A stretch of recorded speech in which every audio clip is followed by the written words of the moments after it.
Ang Pilipinas ay punong-puno ng mga job opportunities, mga trabaho. Nagkakalat yan kung saan-saan. May mga matataas at mabababang trabaho. May mga yumayaman, meron din sumasakto lang para sa pang-araw-araw. At meron ding dahil passion lang nila. Yung pwede na yun, bahala na.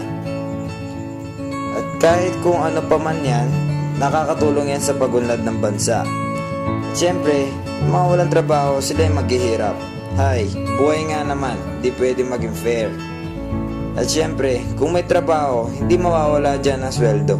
Ano nga ba ang sweldo? Sweldo, ito ang kaukulang bayad sa trabaho na gawa o maaari pang gawin. So bali kung wala kang sweldo, hindi wala kang pera, wala ka din makakain. So quits. Ganyan kahalaga ang trabaho. No work, no money. Quits. Ngayon nasa lungsod tayo ng Angeles. Tara na, maghanap tayo ng interview. Ops, teka, akala nyo nakalimutan ko pangalan ko? Oh, Jeremy Chongko, reporter nyo.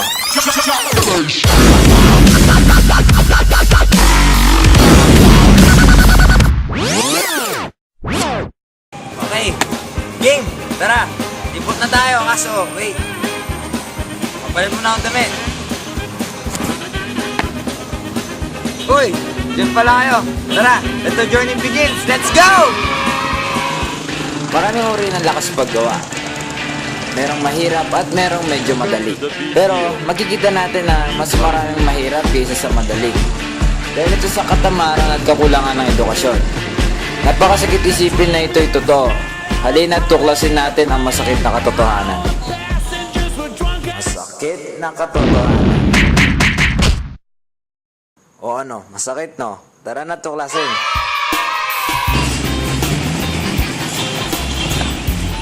Pagod! Tara, interview naman tayo.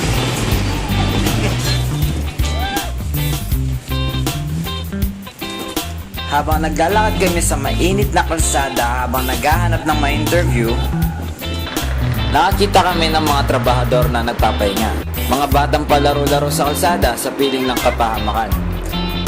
Nakipagkaibigan ako sa kanila. Nakita ko na kahit ganun ang kanilang buhay ay nakapangiti at nakakatawa pa rin ang mga batang to. Yan, dapat ganyan lang sa buhay. Dapat happy ka kahit medyo nasa alanganin kang estado ng buhay, di ba? O siya, ito parang nakakahanap na kami ng interview namin. Okay, napili namin interview.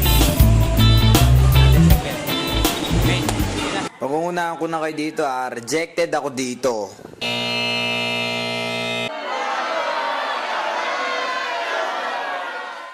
Wala, rejected.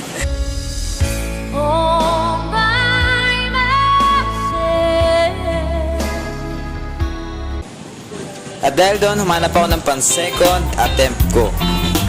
Okay, game, pangalawang attempt. Sana, okay. Ay, sa wakas, nakahanap na din kami ng interview namin. So, game. January yun. Ang project ko. Sa school. Yeah, ano nga palang pangalan? Ako, ang pangalan ko, Eduardo Pico Tanlerco.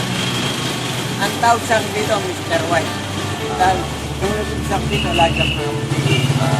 Mga ilang years na po ay nagtatrabaho. Dito, something 10 years na lang. Kumusta naman po yung trabaho nyo? Naayos ko ba yung nakukuha nyo? Anong klase na ba? Ito, server ito. Pagdating mo, talong 5 extra sa ito. So, malang sa kita ito. Dito, hindi mo mababa sa 500 sa araw. Kaya, masaya naman po ba kayo sa trabaho nyo ngayon?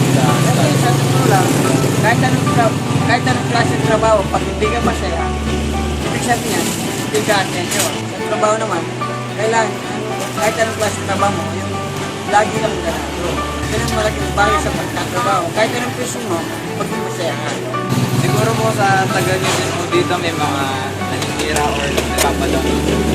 Nakabanggit mo yan, bago lang ako mismo, mga 2 months pa lang, baka nasa gulo mo, yan at pamilya. Kasi nung nangyari, awak ko sa break, kung may lang ako, natapos. Kung wala sa bilang buwan, nasa center. Siyempre, Awak ito, kung makakapatay mo yan, malalaway ka. Dito, kailangan mahaba yung pasensya mo, uunawa mo. Kay customer kay ibang tao. Yung unawa mo, kailangan malawak. Hindi pwedeng mainit ang ulo mo, kailangan lagi kang kapatay. Ano po ang ma-advise nyo para sa mga nag-aaral ngayon para sa future nila? Eh, makatapos ka kay hindi. Ang importante sa tao, pasipas. Kahit na may pinag-aralan ka, kung magtapos ng tao, mag-ugerso ka. Pero wala kang pinag-aralan. Pag masipag ka, ang pamilya mo, hindi pa. Pero ba't tendency, masipag ka, masipag ka. Yeah, hindi po sa mga... Good luck, good luck. Salamat din sa sir. Ay,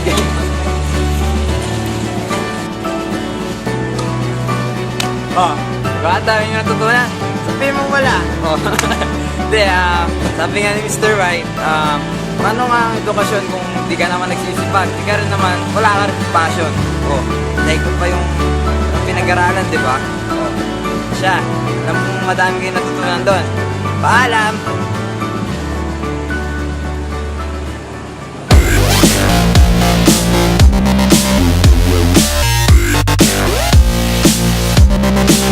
What you know about